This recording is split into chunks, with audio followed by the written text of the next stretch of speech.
When we talk about limiting beliefs and self-limiting beliefs, and there is a difference, because limiting beliefs are those beliefs, those things I've chosen to believe about how the world is, and self-limiting beliefs are things that I believe about myself, that I've chosen to believe about myself.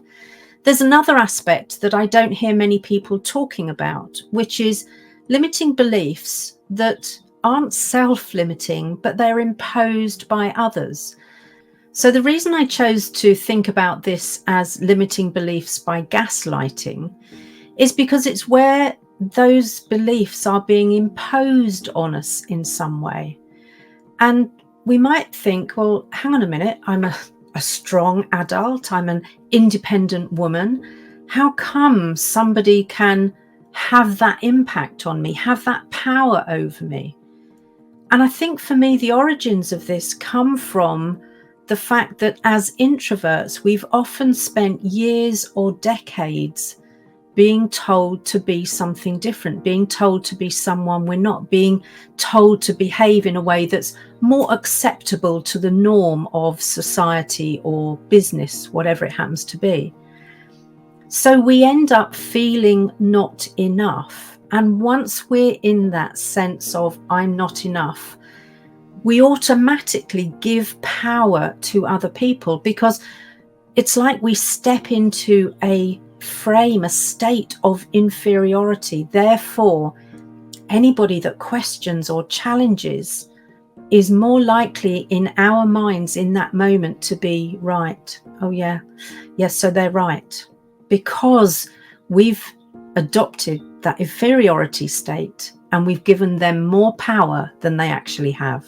So one of the things that I've been reflecting on is whether I am more susceptible to that as, yes, an introvert, that's why we're here, as an introverted woman in what is still typically a male-dominated business society, with all of its macho leanings and with its kind of pushy hustle culture.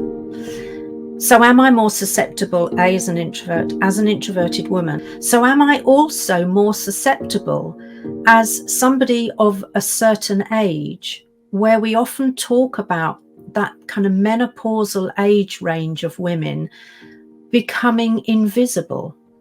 Now, it happens that I've chosen not to become invisible, but many workplace cultures would have people feel that way.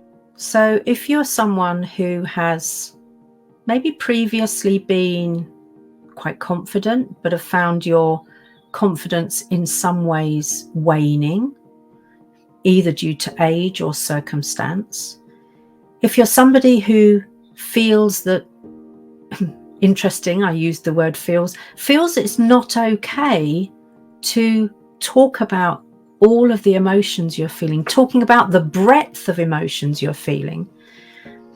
And if you're someone who feels that they've become isolated, more isolated than normal perhaps, because we know many introverts enjoy time on their own, but there's a difference between time on our own and isolation. But maybe you've become more isolated, or someone has encouraged you to distance yourself from what was an important support network, then I think this particular show is going to have resonance with you, and you're going to find it really valuable.